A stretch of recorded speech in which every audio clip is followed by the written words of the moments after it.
आप सबके आज सत्संग में दर्शन हो रहे हैं, बहुत अच्छा लग रहा है। एक दफा तो आस टूट गई थी, नहीं पहुंच पाऊंगा, किसी हालत में नहीं पहुंच पाऊंगा। कम से कम सत्संग के समय तक तो नहीं उम्मीद थी। परमेश्वर जहां ऐसी कृपा करता है वहां ये कृपा भी करे। ये वर्षा का जल थमना चाहिए। बच्चे बच्चे के मुख से यही निकल रहा है, देवियों सज्जनों, यहां बैठ के हमें कुछ पता नहीं चलता। आंखों से देखो तो पता लगता है कि क्या कुछ हो रहा है। 2-3 फोन गाड़ी में, कार में बैठे हुए ही आए स्वामी जी को, स्वामी जी अब मकान भी गिर गया है, यमुना जी के उस पार कुछ इस पार उसका मकान भी गिर गया है। उनको पता होगा किसकी बात कर रहे हैं, क्या है। पशु बहते हुए, गाय बहती हुई तो वहां आम दिखाई दी है। कैसी नाजुक स्थिति है।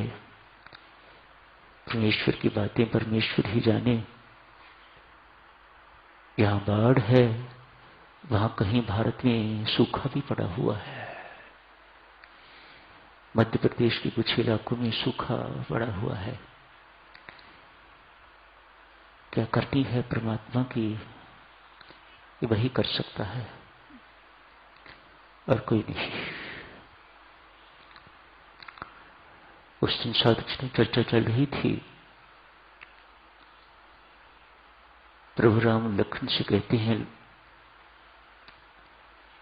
तू यहां रहने के लिए नहीं मानता, मेरे साथ ही तुम्हें जाना है। जाके उर्मिला को मिला। लक्ष्मण जी जिस वक्त उर्मिला को मिलने के लिए जाती हैं, उर्मिला बहुत अच्छी चित्रकारा, बहुत अच्छे चित्र बनाया करती, कैकेयी भी बनाती, चित्र बना रही थी। दासी कटोरियां रंग की पकड़ के रखती, उर्मिला के हाथ में ब्रश होता, चित्र बनाती।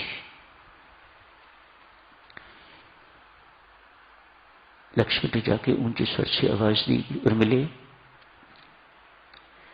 ऐसे राम सीते कहते, ऐसे लक्ष्मण जी महाराज उर्मिले ऊंचे स्वर से आवाज दी तो हड़बड़ा के ब्रश हाथ से छूट गया। हाथ से छूटा तो चित्र खराब हो गया। उर्मिला बहुत उदास है, आंखों में आंसू। लक्ष्मण ने मन ही मन सोचा, मैंने अभी उससे कुछ कहा तो है नहीं, ये उदास क्यों है, रोने क्यों लग गई है, क्या बात है उर्मिला, क्यों रो रही है। कहा चित्र खराब हो गया। ऐसा कौन सा चित्र तू बना रही है जिसके बिगड़ने से तू रोने लग गई। कहा राम राज्याभिषेक का चित्र बना रही थी। राम राज्याभिषेक के वक्त कैसे लगेंगे, जानकी दीदी कैसे लगेगी, कल्पना करके चित्र बना रही थी। सोचा चित्र बना के पिताश्री को भेजूंगी। ऐसा लगता है तब वीडियो फिल्म इत्यादि या फोटोग्राफी इत्यादि का सिलसिला शायद ना होता होगा। जो उर्मिला के मन में इस प्रकार की बात आई कि चित्र बना के पिताश्री को भेजूंगी, देख के प्रसन्न होंगे, कैसे लग रहे हैं पुत्री और जमाई। चित्र बिगड़ गया है, इसलिए रो रही है। लक्ष्मण ने तत्काल कहा, उर्मिले चित्र सही बिगड़ा है, सही समय पर बिगड़ा है, सब कुछ ही बिगड़ गया। राम का राज्याभिषेक नहीं, 14 वर्ष के लिए जंगल जा रहे हैं। मां सीता भी जा रही है, मुझे उनकी सेवा करने का अवसर मिल रहा है, मैं भी जा रहा हूं।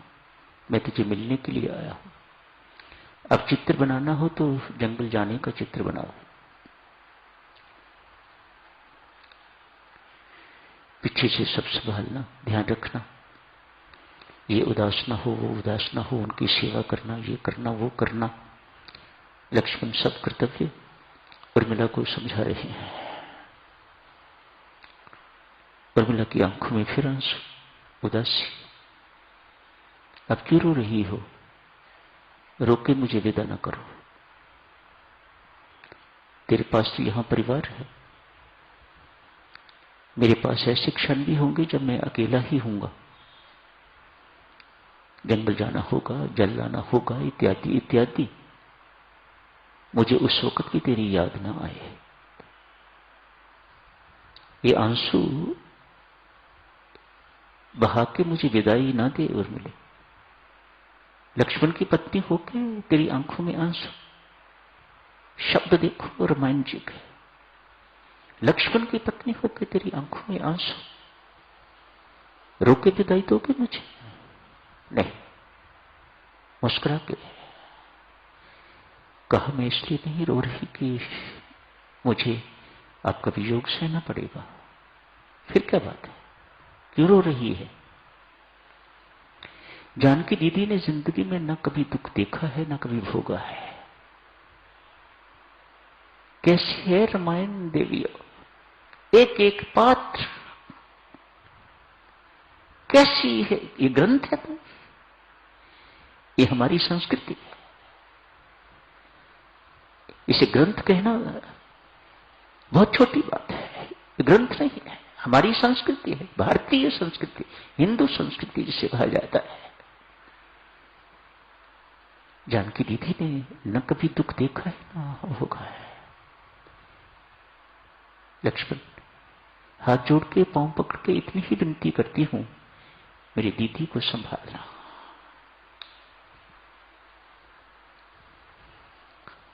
आप 14 वर्ष के लिए जंगल जा रहे हो, सारी जिंदगी भी प्रभु राम की सेवा करनी पड़े तो मैं तेरा नाम जप के जिंदगी गुजार लूंगी।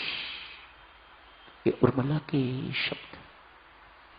तेरा नाम जप के मैं सारी जिंदगी तेरे बिना गुजार लूंगी, यदि तुम्हें राम सेवा का मौका आजीवन मिल जाए तो। 14 वर्ष की बात कर रहा है। मैं लक्ष्मण की पत्नी। यही समाप्त करने की इजाजत दीजिए। बस, धन्यवाद।